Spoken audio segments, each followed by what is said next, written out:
Guys, ഇന്നേ ഞാനും ആരും കൂടി ഇതേ കുറച്ച് തുളസിയൊക്കെ പറിക്കാൻ വേണ്ടി ഇറങ്ങിയിട്ടുണ്ട്. രാവിലെ തന്നെ കുളിയൊക്കെ കഴിഞ്ഞിട്ട് നമുക്ക് വിജയദശമി ആയിട്ട് അമ്പലത്തേക്കുള്ള മാലയും അതുപോലെ തന്നെ വണ്ടി പൂജയൊക്കെ ഉണ്ടാവും. അപ്പോൾ അതിനുള്ള മാലയും എല്ലാം നമ്മൾ തന്നെയാണ് കെട്ടുന്നത്. ഞാനും അതുപോലെ അമ്പലത്തിൽ ഇപ്പോൾ കെട്ടിക്കൊടുക്കുന്ന ഏട്ടനും പിന്നെ മിന്നുവും കൂടി ഞങ്ങൾ 3 ആളുമായിട്ടാണ് മാല കെട്ടിക്കൊടുക്കുന്നത്. പൂവ് തുളസി നമ്മൾ ഇവിടെ ഉള്ളതൊക്കെ പറിച്ച് കൊണ്ടുപോകും.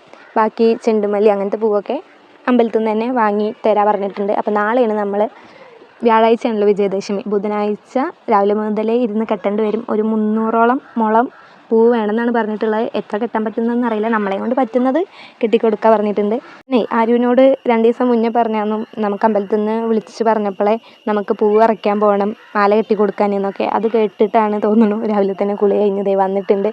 വന്നതും ഒരു കവറും പിടിച്ചിട്ടാണ്. എന്നിട്ട് ചോദിക്കുന്നത് പൂവ് അറയ്ക്കാൻ പോവല്ലേ എന്നൊക്കെ ചോദിച്ചാൽ അങ്ങനെ. പിന്നെ ഞാനും വേഗം പോയി കുളിച്ച് ഞങ്ങൾ നമ്മുടെ തൊട്ട വീട്ടിൽ തന്നെ കുറേ തുളസി ഉണ്ടായിട്ടുണ്ട്. അപ്പോൾ വെയിലാവുന്നതിന് മുന്നേ പറിച്ചെടുക്കാറിന് ഇറങ്ങിയതാണ്. പക്ഷേ അപ്പോഴേക്ക് നല്ല വെയിലൊക്കെ ആയിട്ടുണ്ടായിരുന്നു. പിന്നെ അതെ ആദ്യം എന്നോട് ചോദിക്കുകയാണ് എവിടെ ഫോൺ വെച്ചിട്ടുള്ളതെന്ന്.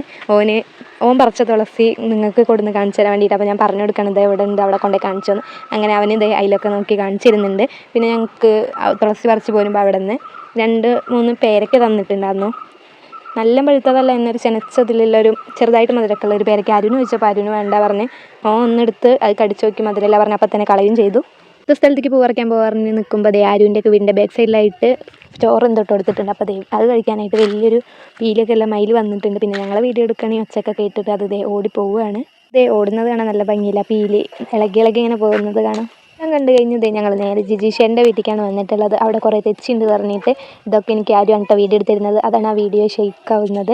കുറേയൊക്കെ കൊടുത്ത് തരും, പിന്നെ അവിടെ വെച്ചിട്ട് ആണ് വീഡിയോ എടുക്കുന്നത്. എന്ന് വെച്ചാൽ കുറേ തെച്ചി ഉണ്ടായിട്ടുണ്ടായിരുന്നു, കുറേ പറിക്കാനായിട്ട് വാടി പോയിട്ടൊക്കെ ഉണ്ടായിരുന്നു. പിന്നെ കുറച്ച് ഞാൻ പറിച്ചിട്ടുണ്ട്, കവറിലിടുമ്പോൾ ആരും വേണം പറയും. അത് നമ്മുടെ വ്ളോഗ് ഇത്രേ ഉള്ളൂ കേട്ടോ. ഇനി ഇത് വെച്ച് മാല കിട്ടുന്ന വീഡിയോ ആയിട്ട് വരുന്നുണ്ട്. അപ്പോൾ ഓക്കെ, ബൈ.